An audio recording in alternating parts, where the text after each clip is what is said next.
Այս ընթացքում մենք խորհրդանի աշխատանքներին հետևում ենք ինչ սպասարկությունների վերաբերյալ եթե օրինակ ձեր խաթանքերում տնային կալանքները նորից պատրաստեք այսպես գեներացնել փողոցեր պայքար եւ ընդհանուր տեսեք խորհրդարան։ Ես մի ամբողջ բայց երևի հարցերը նաև կրկնենք, որովհետև երևի լսելի չի լինի։ Հերթով նորից անցնենք։ Նորմալ է։ Եկեք միայն այդ բոլոր հարցերից դրանց հետո կանդրադառնանք։ Մանավանդ շարժման հետ կապված երևի մի առանձին թեմայով ոչ թե մամլու ասելիս, այլ ինչ որ ձևաչափով կներկայացնեմ։ Շատ եմ խոսել այդ մասին, հիմա քանի որ թեման ավելի այսպես առարկայական Միացյալ Ազգերի կազմակերպության այս կարծիքի մասին է, ինչու եմ ասում, կարծիքի մասին է, այո, ինչու եմ ասում առանցքային, որովհետև տեսնում եք իշխանական զանազան անծագում մարդիկ, անծագում, անհայտ ծագումով կամ էլ անկենսագիր մարդիկ խոսում են, չէ, քաղբանտարկյալների մասին, ասելով, որ մեր երկրում քաղբանտարկյալներ չկան եւ այլն եւ այլն։ Իմիջայլոց առիթն օգտագործելով բոլորին մեր ողջույնները, մեր սերը, գնահատանքը, քաջալերանքը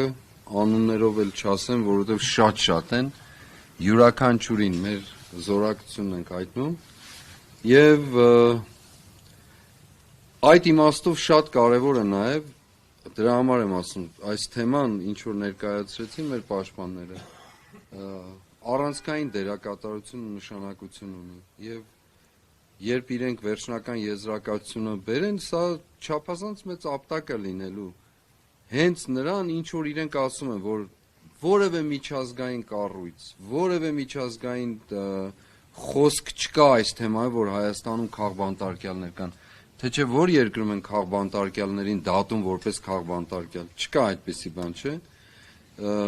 եւ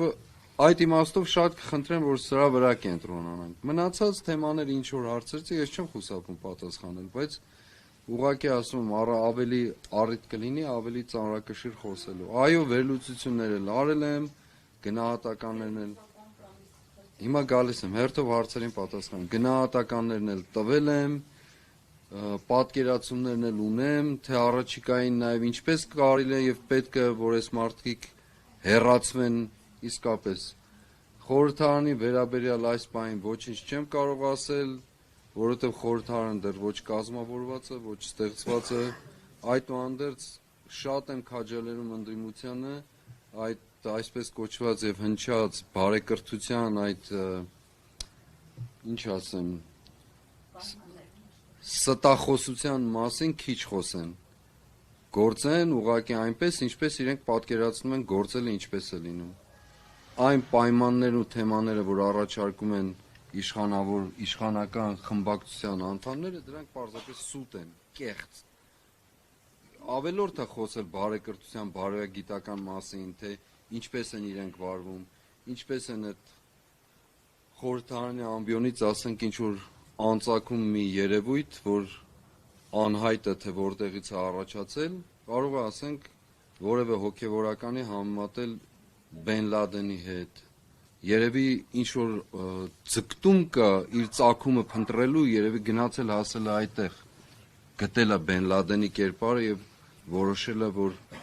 ինչ որ բան է կորցրել իր մեջ, հիմա ուզում է գտնել։ Ուրեմն դրա համար եմ ասում, որ եկեք ավելի կենտրոն։ Ինձ հետ ոչ մի պայմանավորվածություն ոչ եղել է, ոչ խոսել են, իմիջայլոց դուք հիմա գտնվում եք Կալանավայրում, այնպես որ շատ տարբեր չի, ուղղակի մի քիչ ծով կա, կանաչ կա եւ այլն, բայց Կալանավայրում եք դուք,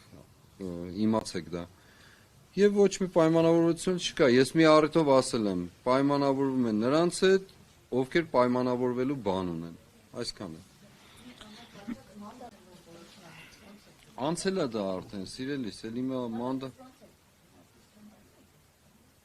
մանդատներ վերցնել չվերց։ Հիմա վերադառնամ 2 ամիս առաջվա թեմաներին։